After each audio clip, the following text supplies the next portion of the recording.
You cannot dig up a feeling.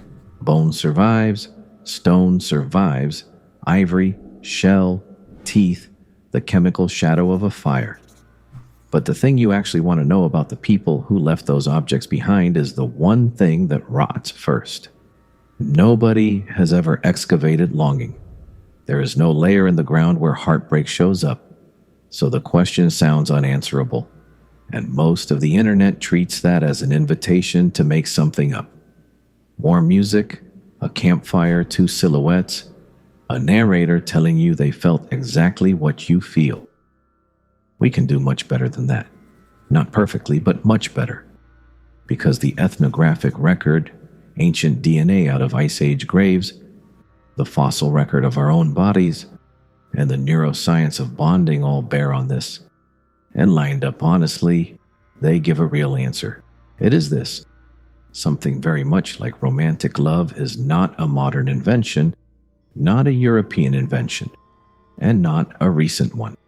It is older than agriculture, older than writing, and present in nearly every human society we have ever looked at.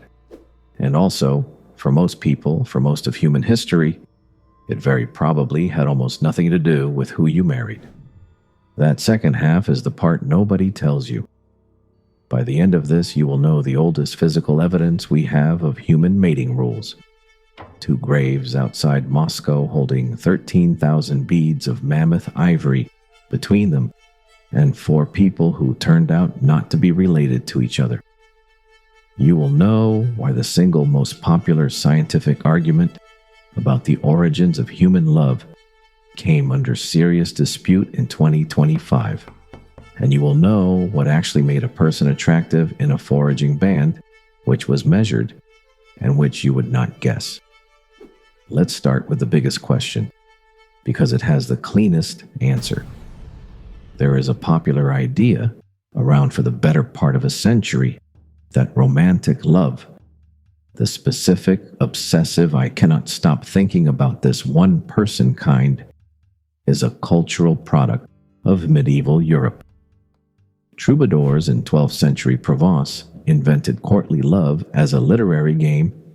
It spread through European poetry into European marriage. And what we now call falling in love is essentially a regional custom that got very good marketing. The best-known version of that argument is a book called Love in the Western World by Denis de Rougemont.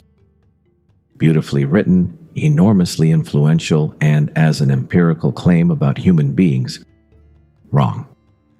We know it is wrong because of a study published in 1992 by the anthropologist William Jankowiak and Edward Fischer. Their method was blunt in the best way. They took 166 societies from the ethnographic record, spread across every inhabited continent at wildly different scales, and coded each against 5 indicators: accounts of personal anguish and longing, love songs and romantic folklore, elopements driven by mutual affection, people affirming the feeling when asked directly, and the ethnographer saying so outright. Any one of the 5 counted. In 147 of the 166, at least one did, 88.5%. Let me be straight about the other 19, because this is where retellings get lazy. There, the researchers found no such evidence, which is not the same as establishing those people did not experience it. Ethnographers write down what they are looking for, and for most of the discipline's history, nobody was systematically looking for this. Silence in a field report is weak evidence. So, the honest version. This study is not proof that every human population on Earth experiences romantic love. It is something slightly different and just as useful, a decisive refutation of the opposite claim. You cannot look at 147 societies independently producing love songs and stories of infatuation and still argue that a handful of French poets invented the feeling. The feeling was already everywhere. The poets gave one version of it a shape. That pushes the origin backward, hard. When a trait shows up in societies that separated tens of thousands of years ago, on different continents with no contact, the simple explanation is not that they each invented it. It is that they all brought it with them. Brought it from how far back, though? An ethnographic survey can only reach as far as living memory. To go deeper, you need objects and dates, and ideally DNA. And all three exist. The best of it is in the ground about 200 kilometers east of Moscow. The site is called Sunghir. Roughly 34,000 years ago, people there buried their dead, and they did it with an extravagance that is difficult to process even now. These are the oldest securely dated modern human burials in Europe. One grave held an adult man, somewhere between 35 and 45 when he died. He was buried covered in roughly 3,000 beads carved individually from mammoth-ivory, along with pierced fox canine teeth and ivory armbands, the whole grave dusted in red ochre. The second grave is the one that stops people. Two boys, roughly 10 and 12 years old, laid head to head. Between and around them, more than 10,000 mammoth ivory beads, 20 armbands, 300 pierced fox teeth, 16 spears of mammoth ivory, 5 of them pointed at both ends, deer antlers, and 2 human calf bones placed deliberately across the boys' chests. Cost that out in labor. Every one of those 13,000 beads had to be cut, drilled, and polished from ivory, by hand with stone tools, by people who also had to find enough food that day to not die. And then all of it went into the ground, permanently removed from the living. That is not decoration. That is a society spending an enormous fraction of its effort on the dead. But the beads are not the best evidence at Sunghir. The best evidence is invisible, and we only got it in 2017. That year, Martin Sikora and colleagues published the genomes of 4 Sunghir individuals, and the finding was not what anyone expected. These people, buried together in the same place in the same extraordinary way, were not close relatives. At the very most, second cousins. Think about how strange that is. A tiny band deep in Ice Age Europe in a landscape with very few humans in it, burying their dead together as a group. And they are not a family. And when the researchers measured inbreeding in those genomes, they found levels comparable to living hunter-gatherer populations. Which is to say, low.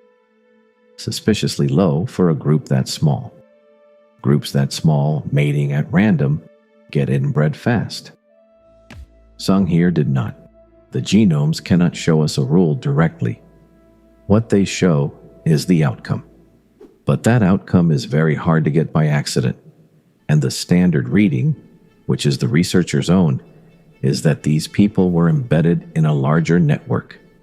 Connected bands exchanging partners across a landscape, according to some understanding about who could pair with whom. That is the finding I would put at the center of this whole video.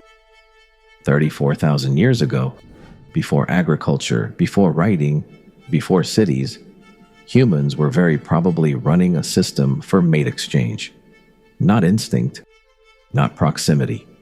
Something cultural complex enough to hold a population's genetic diversity open across generations and consistent enough that we can still see its shadow in DNA.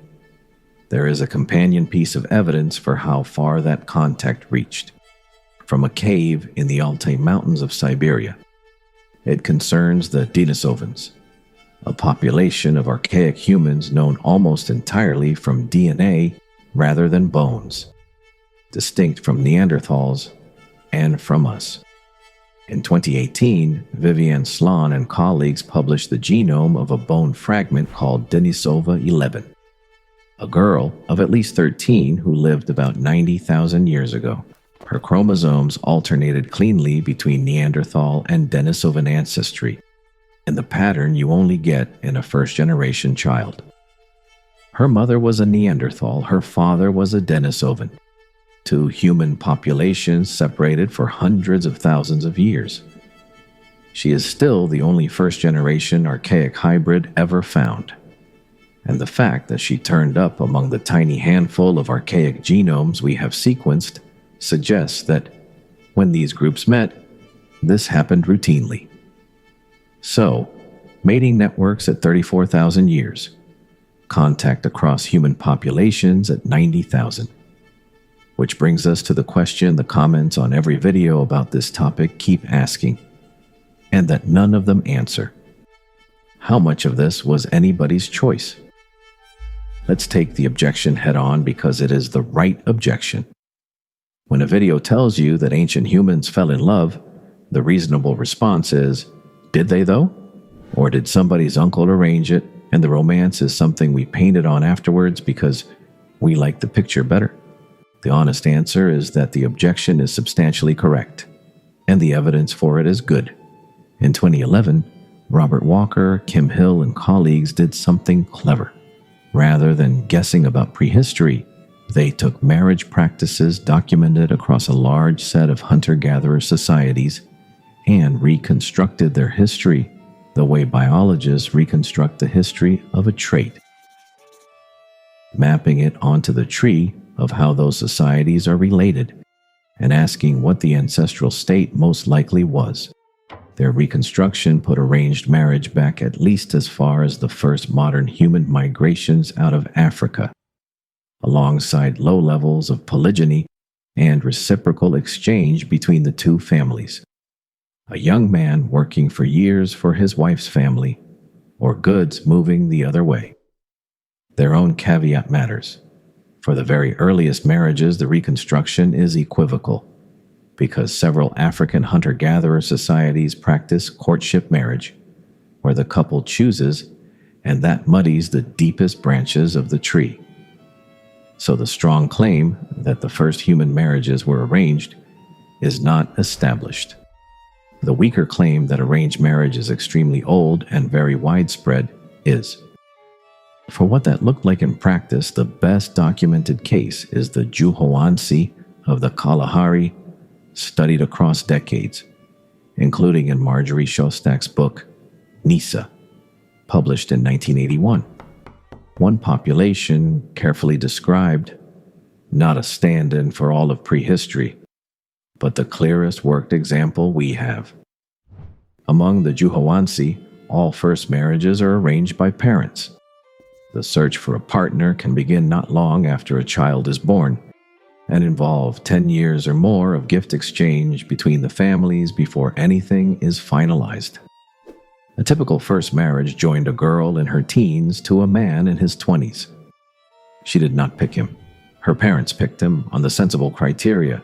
Was he a competent hunter? Was he willing to take on the obligations of a family? Was he the right age? So far, the bleak version. Here is the part that changes the picture. More than half of all hoansi first marriages ended in divorce. And divorce among the hoansi was, in the ethnographer's description, a simple matter. By mutual consent, and usually cordial. No property to fight over, no institution to appeal to. If it was not working, it stopped. And the second marriages, the ones formed afterwards, chosen by the two people involved, on the basis of wanting to be married to each other, were generally very stable.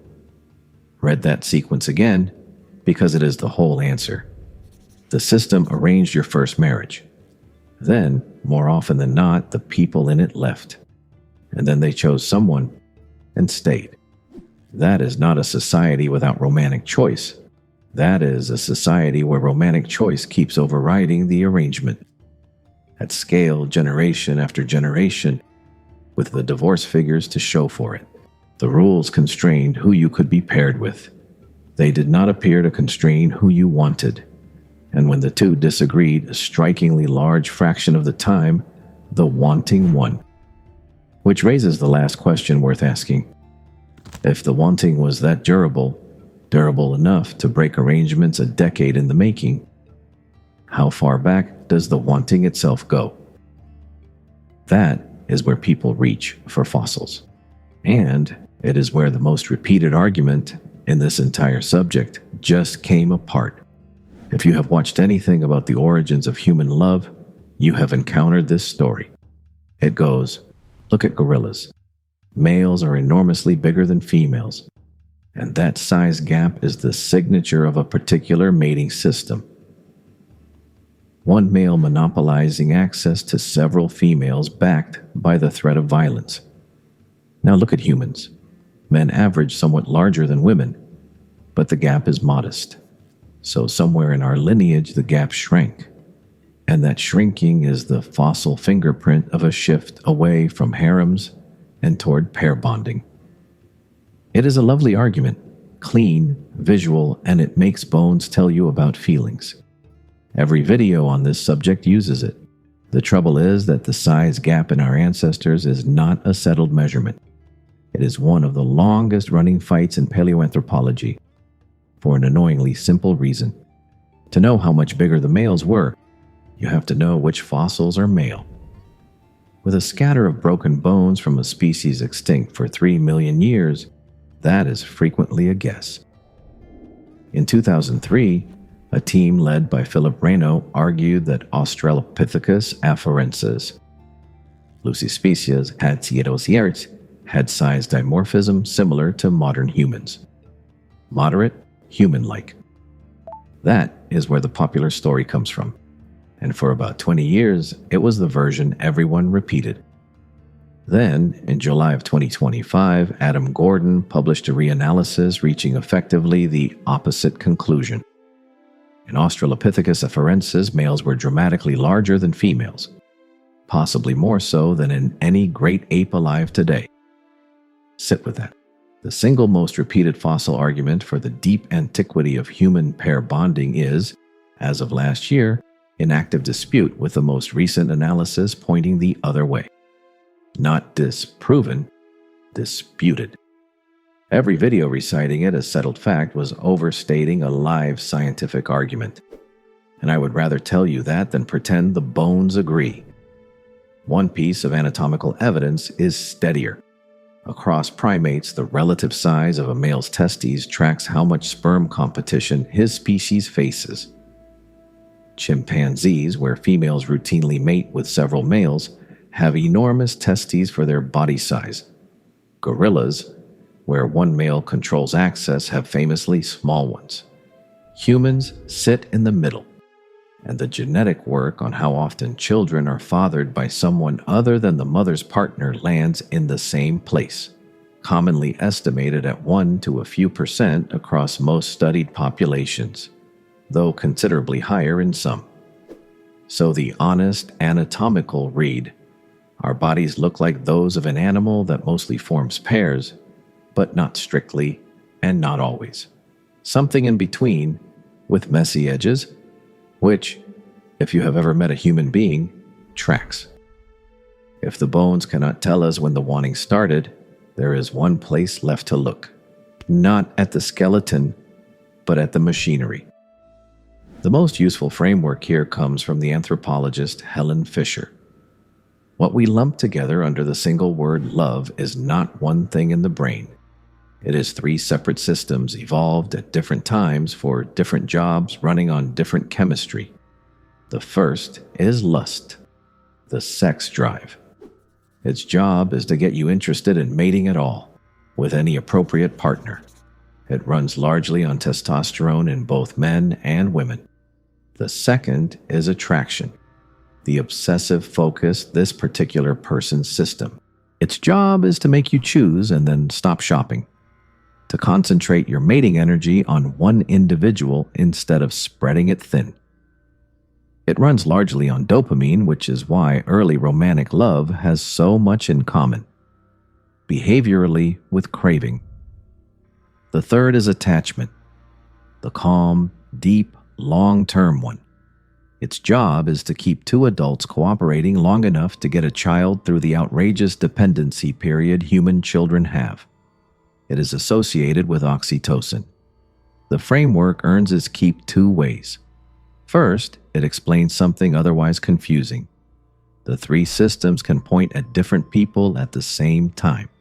You can be attached to one person, attracted to another, and lusting after a third and feel like you are malfunctioning. You are not. You are running 3 programs that were never required to agree. Second, it sharpens our question. Did ancient humans feel love? Is really 3 questions, and 2 are easy. Lust is not in doubt. You are here.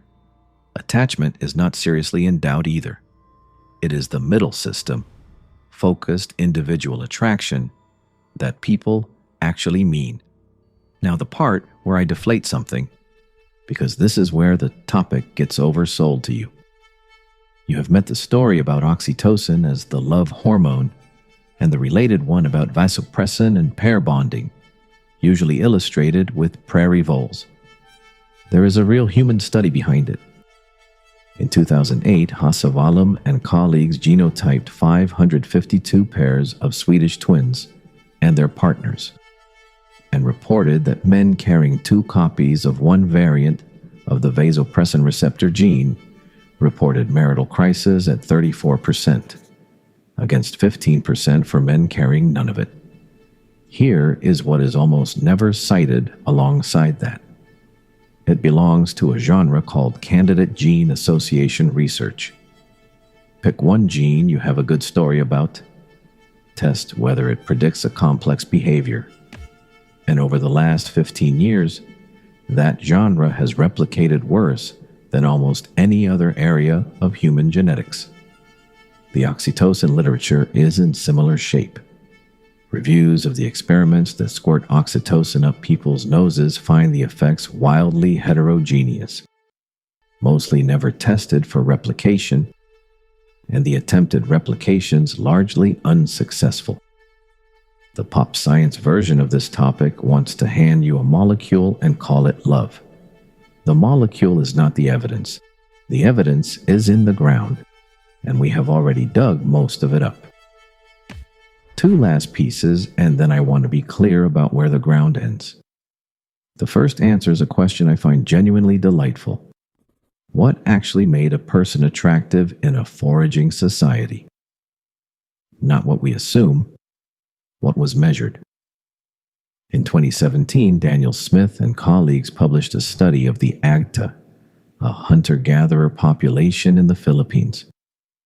They were interested in storytelling, the stories told in camp, which turned out to encode cooperation, sex equality, and egalitarian norms.